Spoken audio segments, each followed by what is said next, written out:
So, with the recent interview of Lex Fridman or on Lex Fridman with President Zelensky, many people had a lot of stuff to say. This interview was in making, I think, for some time. There was also one controversy, sort of going back, I think, few weeks or so. So today we'll go through not the whole interview, the whole interview. The whole thing is about 3 hours, but I think like half an hour of that is just Lex sort of explaining things. So it's like separate from the interview. So the interview itself is about 2.5 hours. We have like a 10-minute sort of compilation of clips. I found it on X, so I'll also put in the description where I found it so people can check it out, and also thank the guy who made it because it's a really good summary of pretty much it had every single thing I wanted to go through. So before we go through to the actual clips, I should just mention the interview itself is the interview was conducted, I believe Zelensky was mostly speaking Ukrainian, while Lex was mostly speaking Russian. Which I'll just start with this first controversy just so we have it. Basically, what happened a few weeks ago is that Lex Fridman posted on X that he will ask Zelensky to conduct the interview in Russian. Basically, the reasoning was that he wanted to reach out for more Russians to be able to watch it. But again, that the way it was set, because Zelensky can speak Russian and Lex can speak Russian, but he cannot speak Ukrainian. Or he knows like a little Ukrainian. And I think that was already sort of like what's gonna come. The fact that he just posted in on X, he said, "Hey, you know this like nation that declared war on you? Can we conduct interview in that nation's language, especially when the language, the Russian and Ukrainian language and difference is like a big part of what's sort of like driving. I think it's at the very least it will be like a social faux pas at the very least, but I think it's something even much bigger. So let me jump, Jonathan, to you first. You were not super happy about having to watch Lex. I mean, look, So there are yeah. people who are truly. I mean, Lex he's a huge cultural force, and big names, including objectivists like Yaron Brook, have sat down with Lex. I just find him kind of two things come to mind when I watch any length of Lex Fridman. One is this genre of film from the early '90s called mumblecore. You know, he kind of mumbles his way through anything. I kind of have understanding even hearing it at times. And the other is a quote from Miss Rand where she says that there are two sides to every issue. One side is right, the other is wrong, but in the middle is always evil. And I feel like Lex is, for some reason, always ready to kind of explain away the context and explain away the justification and come up with a reason why someone who invaded a country is just the same as someone who was invaded. So he's a frustrating interview, but I'm glad we're going to take a deep dive. Yeah, I mean, Alex, what did you just think of the whole thing, and also the sort of controversy before we go? I should mention that I don't know. Basically, the plan was also to have an interview with Putin at some point. I don't know where we are with that. Basically, Lex wants to have an interview with Putin. I don't know where we are with that. But Alex, any first thoughts?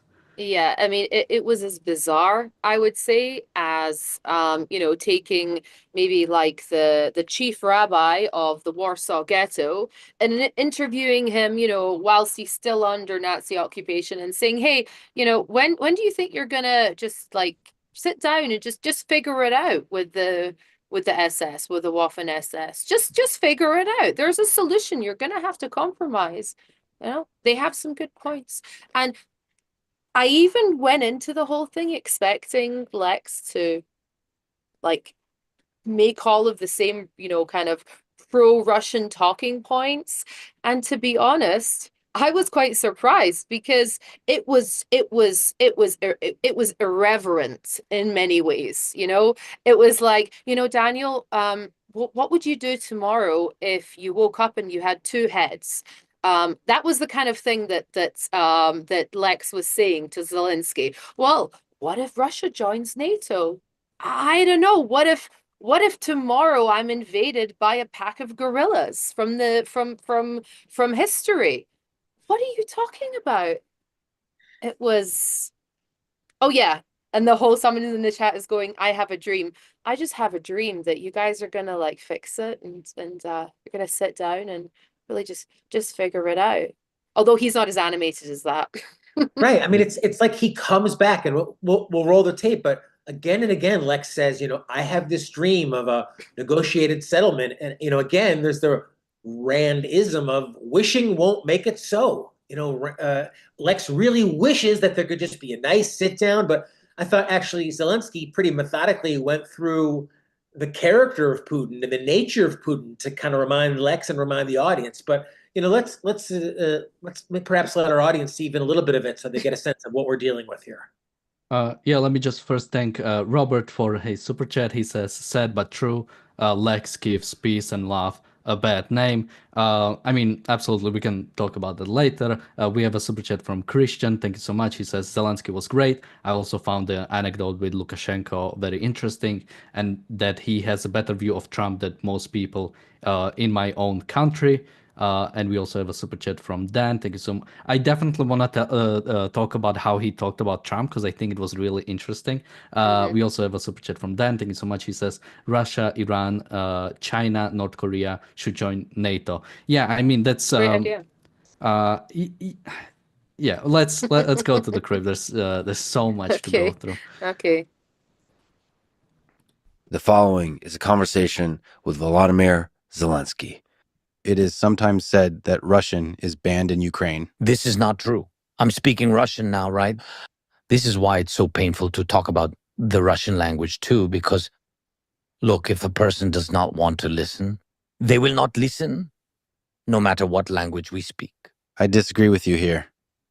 I think and hope that many people in Russia will hear us today. They blocked YouTube recently. Are you aware of this? In their country. Do you think he wants to end the war? That's what you suggested? I think this is naive. I'm sorry. With all due respect, it's naive to think he wants to finish the war. I think it was really great to see. I think Zelensky came out really well, and I think even better than many people have expected. Earlier he said basically, when the invasion started, he spoke Russian to the Russian people about what's going on. And, the big thing about Lex, he wanted to have it in Russian so people in Russia can hear. But I think Zelensky rightly pointed out, they are not listening. There is nothing you can say to them at this point. And calling them out for either evilly actually supporting the regime or sort of just not caring enough, what I mentioned on the daily objective, as like, well, I'm not directly in the war, so I don't care. I mean, Jonathan, how do you think Zelensky came out in the first parts of it? I thought he was pretty concise. I mean, he asked, do you think Putin wants a ceasefire? And, this is my interpretation and my kind of exposition, but to me, it's very similar to all our discussions about the Palestinians. Like, do the Palestinians want a ceasefire? Because their actions sure don't, comport with that. And even something as, small as withdrawing forces from Ukrainian territory. Lex doesn't even kind of admit to that reality. So, I mean, Zelensky is trying to kind of remind the audience, remind Lex, just what is the context here? Putin invaded Ukraine. He remains occupying parts of Ukraine, and Ukraine in this context was a victim of Putin. But for Lex, that's kind of neither here nor there. Yeah, I mean, Alex, I just noticed you basically have like a huge Ukrainian flag behind you, because there's like a yellow at the bottom and sort of like bluish sort of color at the top. But yeah, how do you think Zelensky came out in this first part? Yeah, Zelensky really handled it well. I would not have been able to do that. I would have lost it, to be honest. The level of I think maybe, and I'm really not trying to be cruel to Lex here, but I actually think that he may have problems like basically understanding emotion and because it's the lack of empathy, right, for Zelensky, the lack of empathy for the Ukrainian people. It's like he says, Zelensky says very eloquently why he doesn't want to speak Russian.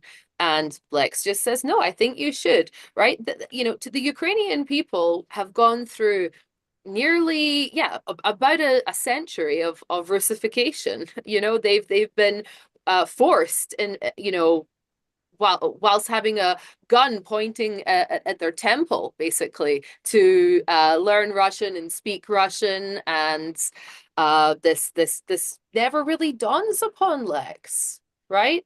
Just never seems to. He doesn't really seem to get it, like why that might be a bit of a problem for Zelensky and for the Ukrainian people, and there's no lack of curiosity to understand.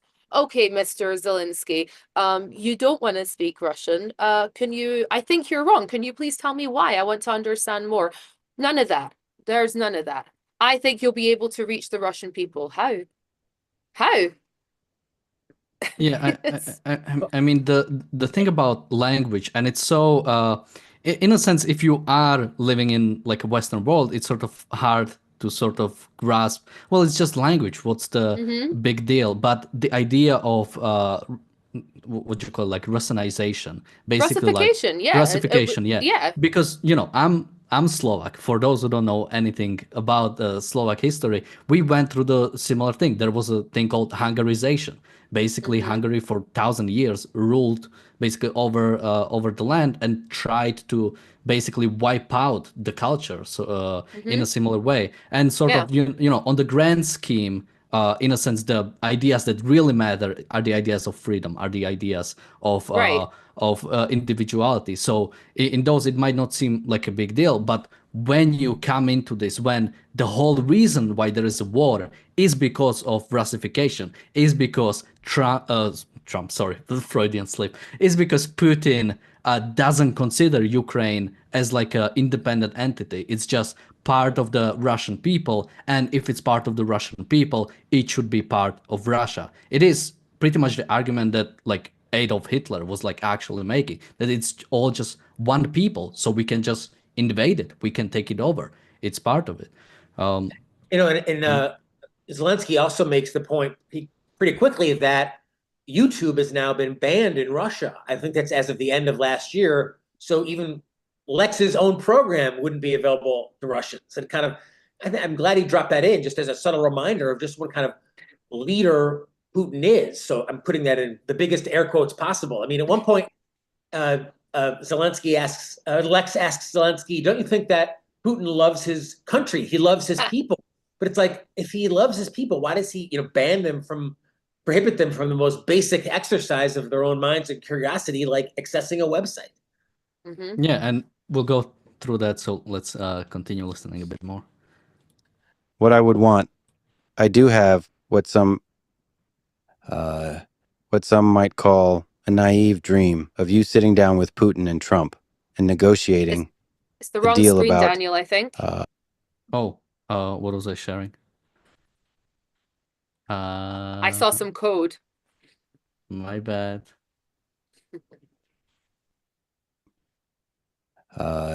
what some might call a naive dream of you sitting down with Putin and Trump and negotiating a deal about a ceasefire and together finding a path to long-term peace. And I think this requires strength, requires negotiations. There are a lot of carrots and sticks here that can be used to make a real deal. And Trump is very keen on making a deal and ready to negotiate. So Alex earlier mentioned a bit about this, is it just Lex is sort of like not understanding or whatever, but I think, and he mentioned like he's naive. This is not naivete. This is not just being naive. Like if there were people during the Second World War arguing for maybe we should, make a peace with Hitler, that's not naivete. You are evil. You're actually saying we should concede to evil. We should negotiate with evil. We should basically surrender with evil. Again, what started this war? Putin started this war by invading, or sort of full-on invading, because they were in war for 8 years at that point. He pretty much decided to fully go in, and what was the goal? The goal wasn't, as some people try to say, protect the Russian people or whatever. They were marching on Kiev. They were marching on Kiev because they were hoping that Zelensky will just leave the country, that basically the leadership would just leave the country, and they would be able to take over the whole thing. Sort of, and we are, Lex had time to prepare. We are 3 years almost into this war. There is no, lack of knowledge that's behind this. I mean, Jonathan, what do you think? Is it just I have to maybe say, I mean, it's I'm not making light of a very serious, terrible situation, but when he says, "I had a dream, I had an awesome dream," there's a Lionel Richie song from the '80s. I think it was "Say You, Say Me" that reminds me so much of it. And it's just that it's a dream. That's not. There's no basis in reality. And why would you sit down and what is there to negotiate about Russia, which continuously has been bombing and attacking Ukraine for over a year now? I mean, is it like, do you sit down with the wolf and decide how much of, in what order is the wolf going to eat your body parts? So I think, Zelensky has the right idea here. And I think it's one, again, in my mind, making parallels between, the Middle East as well. As soon as you say, well, we really do need to sit down with the Palestinians and negotiate a ceasefire that works for both parties, it's giving legitimacy to a party which deserves none. What would make anyone think that Putin wants anything other than to take over Ukraine, annex Ukraine? That's his, he initially, I think he said it was the denazification, complete bullshit, of course. So I'm glad it seems Zelensky is dismissing any notions of a negotiated ceasefire and settlement. And I have to say, the thought that, oh, well, President Trump wants it, President Trump wants it, it's like, so is President Trump then going to pressure Zelensky into giving up parts of their own country, into not demanding retributions and an apology, which he talked about little later in the video? So you cannot appease evil. You can't negotiate it with. You can't sit down with it. You can't share a meal with it. And that's exactly what Lex seems to be holding on to in his feverish dream.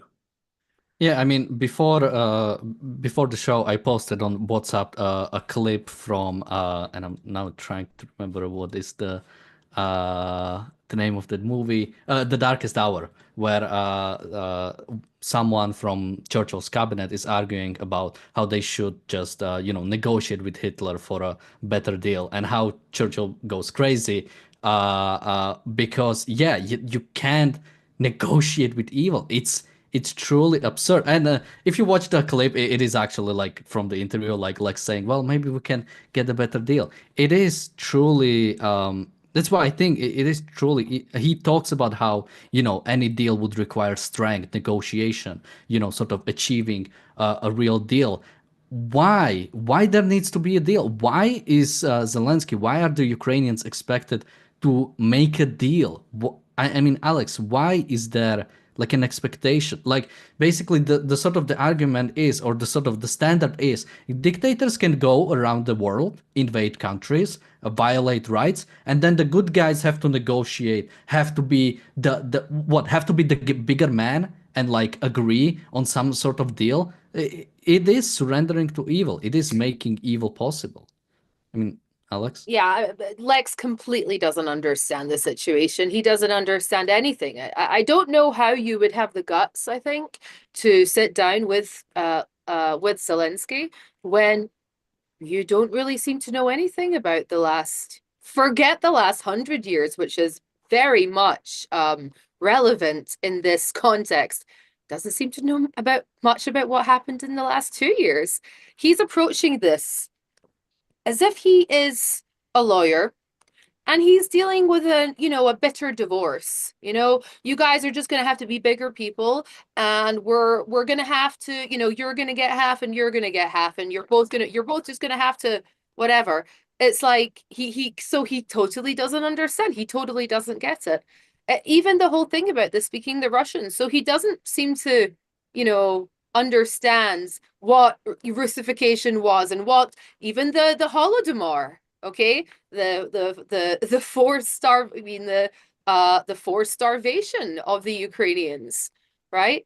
And, the fact even that he doesn't seem to get that once the Soviets got to Berlin, right? Once they got there, they didn't liberate anybody. They conquered back, right? They literally just turned around and they just conquered all the way again, all the way back to Moscow. And just this nebulous all of these nebulous concepts, all of these completely kind of floating terms like peace and love and compromise, and we're just it's there's no moral connection here. There's no connection to morality, no connection to justice. No, I think, yeah, paying tribute to history. Yeah, I mean, Acknowledging history. Sorry. yeah, no. I mean, Alex, I agree. And Lex almost seems loath to even denounce Putin's invasion at all. I think there's a sense of kind of like, I mean, to me, I read it as egalitarianism, which Miss Rand talked about egalitarianism. Every culture is equal, none is better than the other. Hey, Putin loves his country. You don't think Putin loves his country? Trump loves his country, and some of them do it in different ways. And Zelensky even jokes about that. He pays an homage, I think, to the notion that you love by hugging someone so deeply. You love them so much you strangle them. That's the kind of love that Putin is, expressing here in terms of his love of his country or his love of Ukraine. But Lex can't even denounce a military invasion of another country. To him, that's just, hey, that's Putin's way. But Putin's. So let's figure out a way we can all compromise. Putin wanted to invade. You didn't want him to invade. Let's meet in the middle. That's bullshit. Yeah, we have some Russian propaganda in the chat saying the Nazi regime of Ukraine, the Nazi regime of Ukraine struck first in 2014, following Soros' orange coup d'etat in 1991.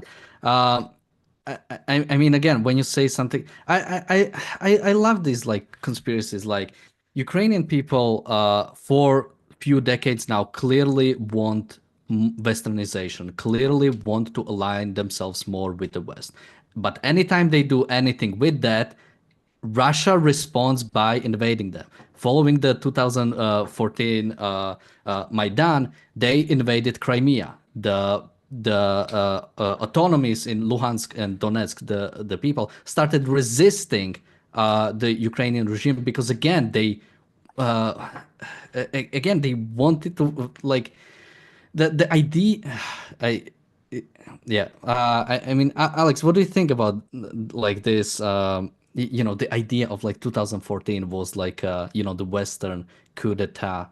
Yeah, okay. So listen, so there's a really great video that happened after the first Chechen War, which I do believe was in the mid to later 90s, and it was the leader of the Chechen and leader of the Chechen rebels, right? Or the Chechnya is an area in Russia that after the fall of the Soviet Union, they wanted to be independent because they're not really Russian they don't like being part of this larger empire.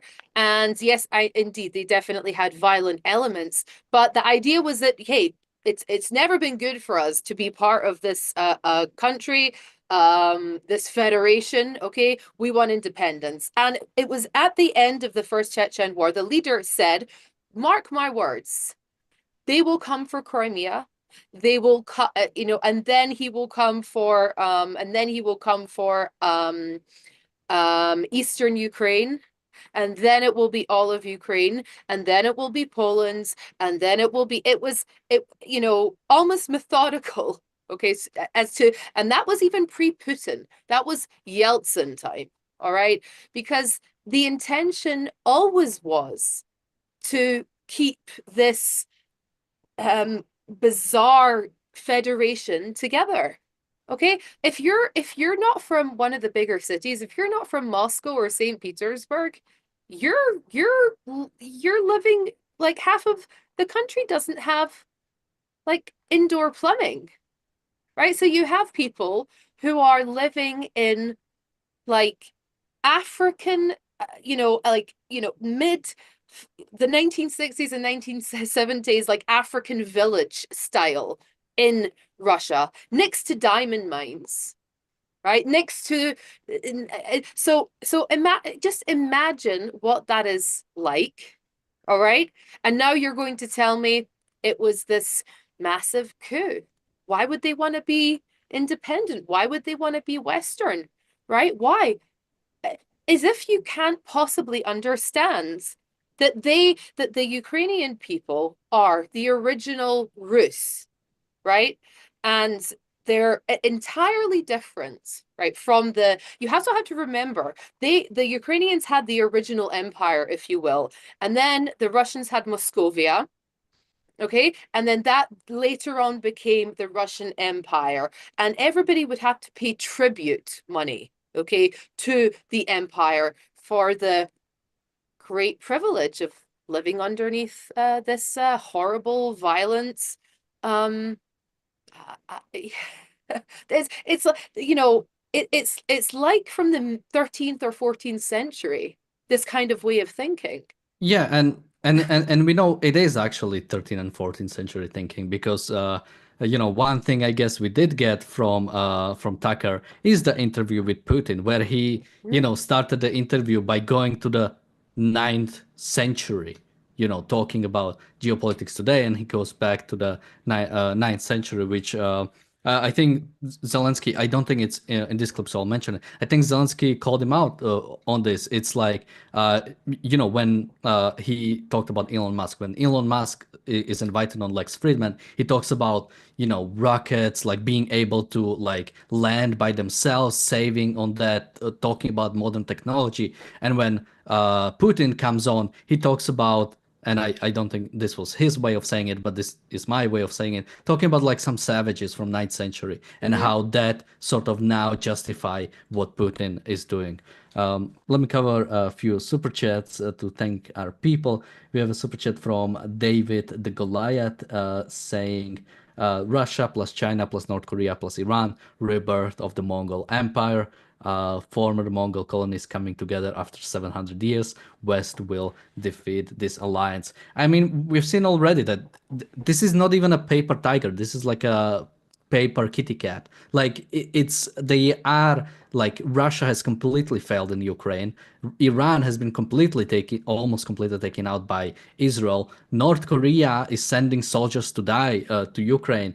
And China has to be dealt with. But sort of, working from what has been happening until now, I have a suspicion with how effective is Chinese military in any way they'll try to do. And, if the invasion of Taiwan ever happens, I think China will be very surprised about the resistance of Taiwan, as every single dictatorship has been surprised about what it takes to take over a free country. Or part of what I hate about all of this is that, Ukraine was promised security guarantees in exchange for giving up nuclear weapons decades ago. And when the shit hits the fan, not only have they not been protected, but they're being asked by Lex and kind of the Vox Populi, if you will, to come on, just give in, just bite the bullet. And, so it's teaching every other country not to, de-escalate, and not to get rid of weapons, and it's teaching predatory nations that, hey, maybe China won't get all of Taiwan. Maybe they can just get the ports, or just get the tip, and maybe they can get half the island and split it in half. So this, when you deal with evil and you compromise with it, evil wins. And Rand talked about that ad infinitum in many of her writings. And, all of this talk of compromise by Lex and others is, a win for Vladimir P. We have a super chat from Garbled Words. He's saying, I'm curious about Michael Malice's take on this interview, given his Ukrainian background and love for Lex. I haven't heard him in a while, but historically he's been pretty hands-off on this issue. I haven't heard, or at least I haven't watched anything from Michael Malice also in some time. So Michael Malice is a libertarian. I'm not sure how he is when it comes to, for example, Russia or Israel. Many libertarians have a completely warped view of those issues because I think of very much lack of any foundation for their politics. I think Michael is one of the better ones, but I don't know, honestly. Do you guys have anything to say about Michael Malice? No, I so- did like his information about Holodomor, though. I thought it was very good. I thought it was very thought it was great that more people are learning about that. We have a super chat from the new Bronze Age collapse. He says, "Hello, quick question: did anyone of you all hear about the genocide of the Crimean Italians and Tatars in 1941?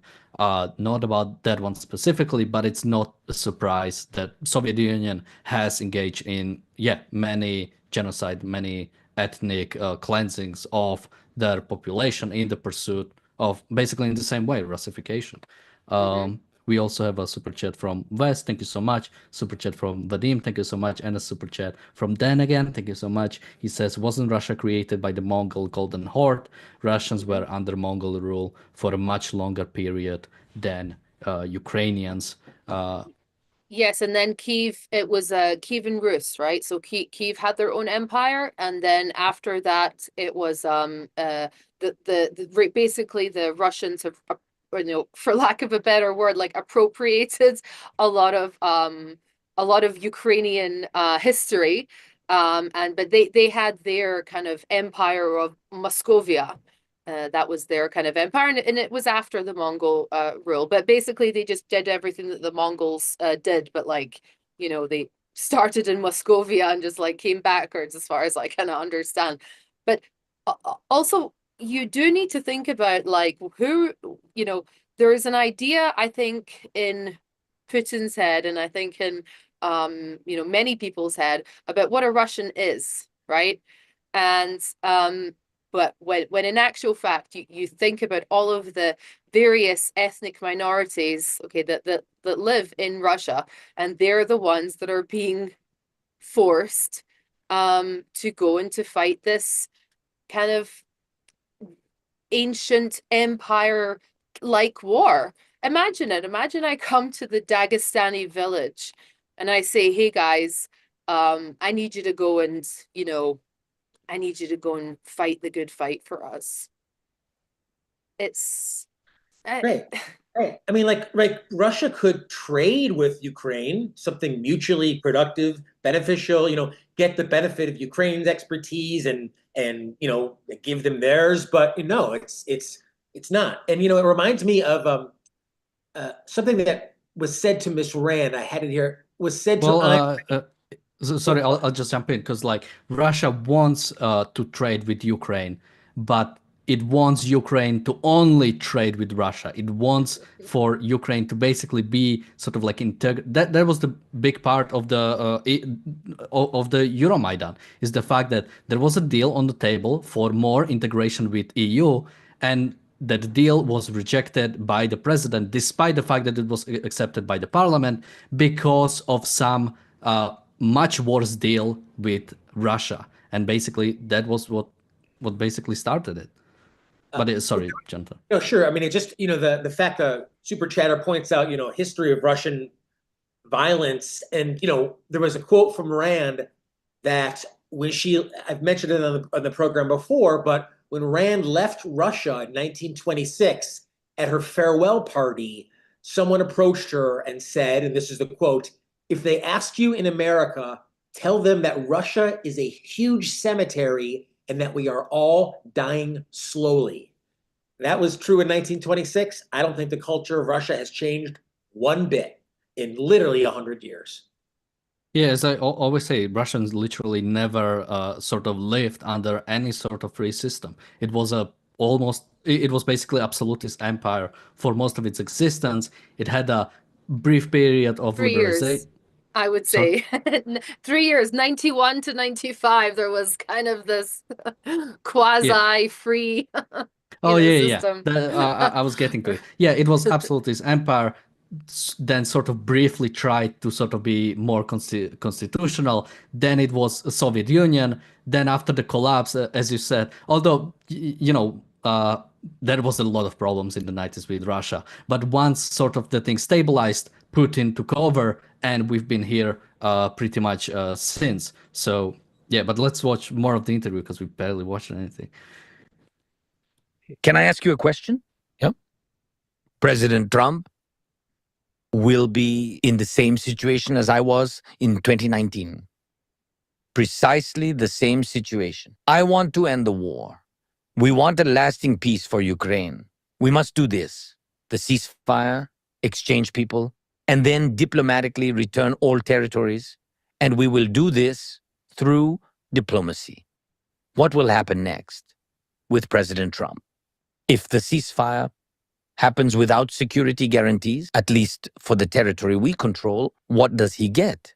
If he manages to make a ceasefire deal, and 3 months later, Putin launches a new wave of attacks, what will Trump look like?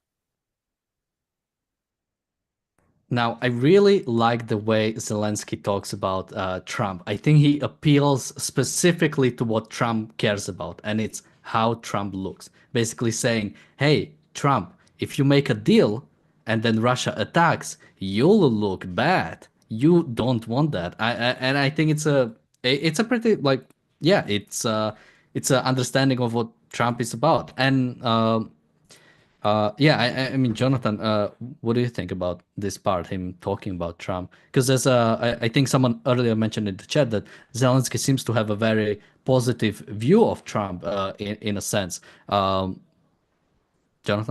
Well, I mean, Zelensky says that Trump wants a deal. That's what kind of he says over and over again. But the whole thing sounds and feels very amoral. Like is it a deal for peace? What good is a deal for peace if that just opens up Russia's next aggression? And I was alive when the Soviet Union fell, and like, why wouldn't they roll into Estonia or any other former part of the Russian so-called Russian Empire? There's nothing stopping them. Once you give that that wolf a mouse or give it a little treat, it's licking its lips. It's waiting for its next one. So Zelensky, I think, is being pretty deft here, and certainly he needs President Trump on his side. But I would hope President Trump would denounce Russia's invasion and not kind of play the that Lex always seems to fall into in being egalitarian and refusing to call one side as when at fault when it truly is. Alex? Yeah, I agree. I just truly I truly just don't think that Lex gives a shit, right? I really don't think that Lex cares. I just don't there was no seriousness applied to this interview, right? It was not something I think that should have been done with Lex. Maybe because maybe it was a good idea just because of his audience, right? Being able to make a case, but Lex didn't touch on anything. Lex didn't touch on anything meaningful. Many parts of the interview were totally like ridiculous. And it is this thing of I think that Zelensky appealed to Trump in a very sensible way. That there is a deal to be made with Russia. The deal could be you will give us reparations, okay? You will get out of our territory, all right? And we will join NATO. That's the deal. Okay, if you want to call that a deal, all right. It's a deal. I mean, I think that every Zelensky obviously wants to have an end to the war, but it has to be on certain terms that reflect reality. At one point, I'm not sure if we'll get to it, but Lex even suggests giving up Kherson, right? Giving up Zaporizhia. Russia's not even in Zaporizhia, right? That's millions of people live in Zaporizhia. The Russians do not hold Kherson. So it's like absolutely ridiculous. What is he talking about? He obviously doesn't. Yeah, no, I was going to say just Jake Bro, real Jake Bro on Twitter mentioned just a few of the realities that Lex conveniently leaves out, like how Russia violated the Budapest Memorandum, Russia violated the Minsk Agreement, Russia has brought North Korea into the war, Russia bombs civilian cities nightly.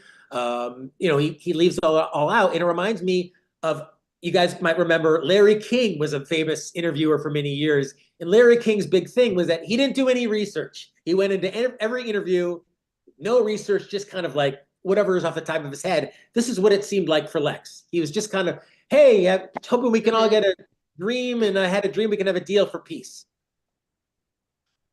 Yeah, I mean, and again, someone in the chat says all the Russian-speaking parts will go back to Russia. Simple as that. Why? Why should it? Why should you ever? So can Mexico take parts of like Southern California or like Southern Texas just because there are like some like Spanish-speaking people there? Can France take over Quebec because there are French-speaking there? Although it's technically not French. What kind of standard is this for any sort of justice, for any sort of morality that we can just invade a different? And also the reason why there are Russian speakers there is because Russia has ethnically cleansed people there and moved in Russians there. The whole reason why literally there are even Russians there is because Russia did that. That was the goal of Russia, was to move in Russians in many areas, so they have sort of the justification there. It's ridiculous way of viewing any sort of like justice, any sort of what is reasonable for a nation to do. It's truly disgusting. It's evil. Sorry. And no sympathy as well for the people who live in those Russian-speaking areas, right? Because how are they doing under this whole situation? How's their life in the Donbass? How is their life in the Donetsk? Like, how is it? How are they enjoying this? But do you think they're enjoying being with the Wagner? Do you think they're enjoying having their children kidnapped? Do you think they're enjoying any of these things? Right? I mean, imagine, I'm sure that they would be saying, what on earth? Please, no. Please. They hate them. I mean, it's so obvious. This is something that has been done out of deep, deep, deep hatred. And when you see when the Russian people would even open up their mouths to oppose the war, oppose Putin, they get shipped off to the gulag stat. I mean, we've seen those videos of people just holding up an empty protest sign, a sign with nothing on it. Russian, round shirts come, and roll them up and take them off. So, Russia's just a terrible culture. It's a backward, mystical, war-mongering culture. And, Rand talks about how dictators need war. They need it to sustain themselves. And this is just another example of that. Russia and Putin needs this type of war. It needs to keep reminding its people that they have to sacrifice their children. It's all for the greater good of the Russian, dream. I mean, contrast that with Americanism. You own your life. You don't have to sacrifice it for anyone else. It's about pursuing your happiness, to make money, to be successful. I mean, it's such a huge contrast to the Russian mentality, the Russian culture, and that's why Russia is such a backward, poor place, even now 100 years on since Rand left. Yeah, I mean, Alex talked about the standard of living in Russia. The fact is, Russia as a country has access to all the resources they want. They have a completely open field. Just compare it to something like Israel that had pretty much nothing in its land, yet built like a giant technological industry, built actually built something out of nothing, pretty much, almost like magic. While Russians are it's like this backward nation that barely produces anything, that has like a GDP of like something like Spain or something, like barely of like a medium size like European country. And why should they be applauded? Why should there be any sort of like why should I view Russia in any like similar way? It's literally a dictatorship that's not trying to like do anything. It's even, in many ways, it's also like it really is like an old school kind of empire. And this one person says, I've been to Russia. Okay, you think, good for you. Well, you've been to Moscow, you've been to St. Petersburg, you've seen the two places in the country that's like kind of normal. Like, have fun. Go to Grozny. Okay, go to some of these areas that are beside, just quickly, you don't even have to go. And you don't even have to go there. Go on YouTube and look up like vlogs from people in Russia and the sort of like the the conditions that that are just normals. I mean, when you look at them, and I find myself a lot in that because many things are similar here, but because we've been westernized, like the amount of like leaps like Slovakia, for example, has made because it was willing to accept some liberty, it was willing to accept some westernization, has made like giant leaps from what it was in the 90s. Russia can do that with no problems, yet it refuses to do so.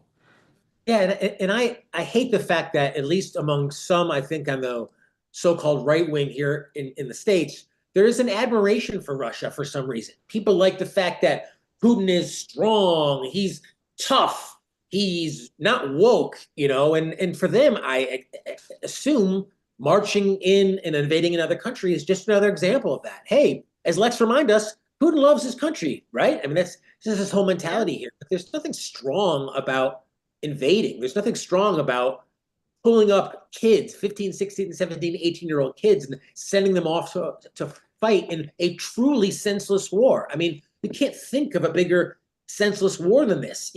Russia is already enormous. It's not like they need extra space to put more people. This is a total war of conquest. And Putin, Rand makes the point that, dictators don't have any rights. There's no right to be a dictator. There's no right to enslave people. And that's why you shouldn't, I wouldn't sit down with her interview a meal with Vladimir Putin, and I don't think Lex should either. I think you legitimize these monsters when you do just that. I mean, that's what Tucker's whole modus operandi has been for seemingly months now. So, Zelensky is doing yeoman's duty here, trying to remind Lex of, the context here of them being innocent victims that were invaded and continue to be attacked. We have a super chat from the new Bronze Age Collapse who says, then I'll make a video about it. There's already some info on the Tatars, but the Italian communities of Kerch and Odessa have been completely erased. I've never heard about the Italian parts. I know about the Tatars. That's really surprising to me. So yeah, I mean, like, yeah, it's just another thing that like shows the sort of the state of culture like Russia not only is right now but has been for centuries to like almost a millennia. I mean, yeah, let's watch a bit more. It's important to say that what you said about the children is a tragedy. War is hell. But let me say again, we must find a path to peace. There is one. What is it? There is one. Before ceasefire, strong Ukraine. Strong Ukraine's position? Yes, it's true. If we do not have security guarantees, Putin will come again. To make it clear, let's describe the idea that you are speaking about. I would like to offer you other ideas too. Could we talk seriously about guaranteeing Russia's security?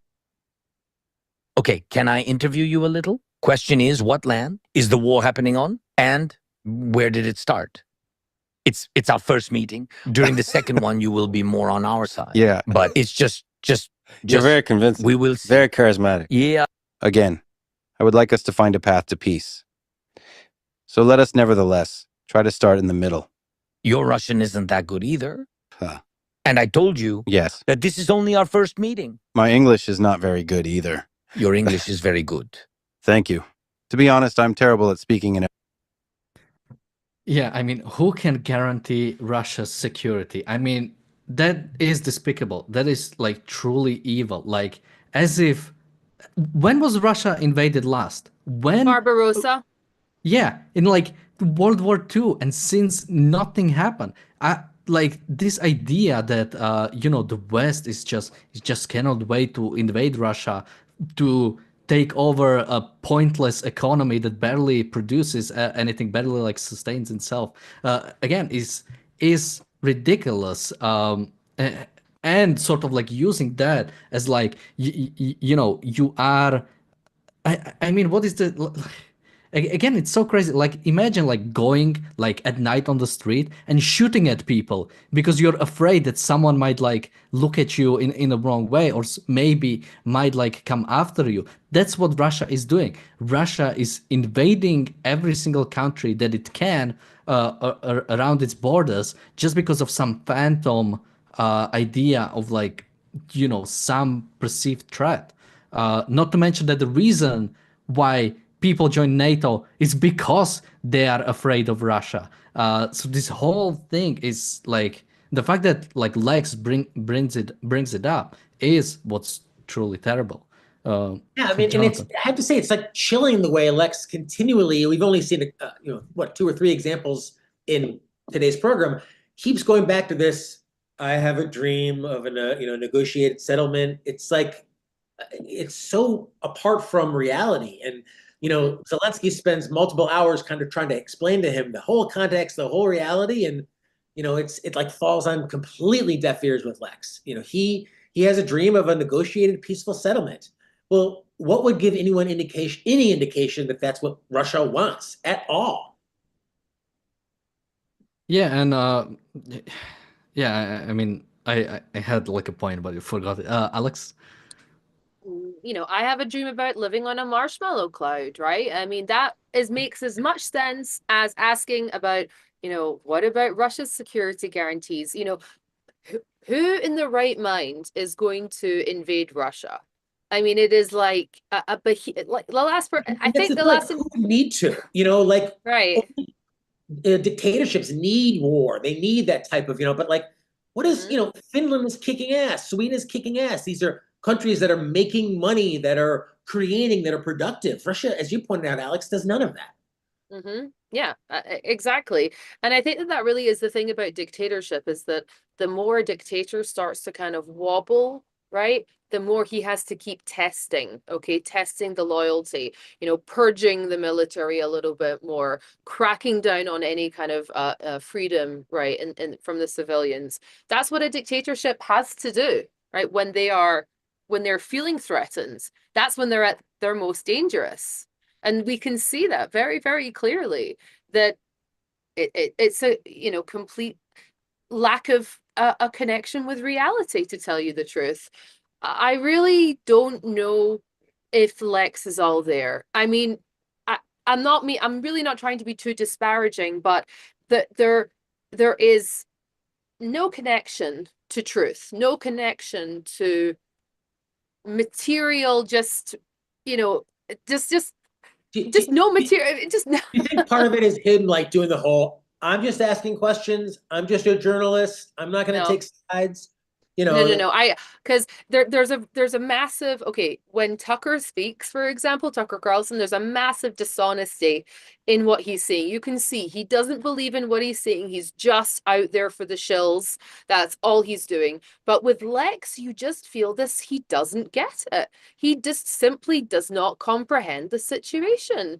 It is, and also this kind of thing, like, you and the Russian people do have this, a very powerful history together.